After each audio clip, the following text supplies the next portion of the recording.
The one day I woke up late may have saved my life. I've told this story in other places, on other accounts before, but it bears repeating. One day, when I was an elementary schooler, I think probably 3rd or 4th grade, I was awoken by my mom in a rush. She had overslept, and since she always woke me up in the morning, this meant that I too overslept, and now there was just no way. I was gonna be ready for school early enough to get on the school bus. IIRC, school started at 8 a.m., and my bus pickup time was 7 a.m., but it was already like 6:40 or something, and I was still in my pajamas and hadn't even had breakfast yet.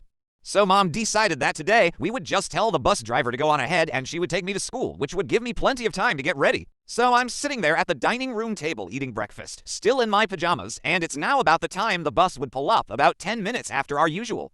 My mom peeks her head out of the door into the foggy morning and waves the bus on.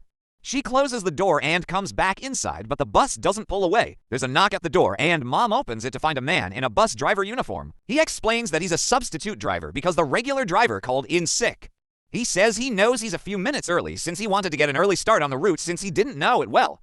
Mom explains to him that she was gonna take me to school since we woke up late. He gets visibly upset and says that he can wait a few minutes since he's already running ahead of schedule. My mom insists that no, I won't be ready to go in a few minutes and tells him to go ahead.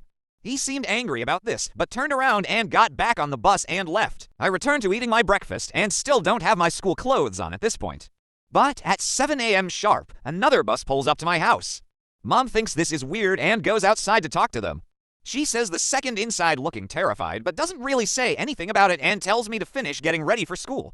At the time, I didn't know what happened, but Mom would end up telling me a few years later. When she went to this second bus, she found that it was being driven by my regular bus driver, and it was full of all the other kids that are usually on the bus. The other bus was empty, by the way. Mom asks the driver about the substitute driver and about him calling in sick.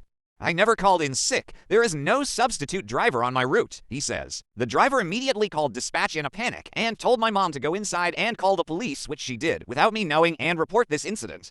There was absolutely no one doing my driver's route that day.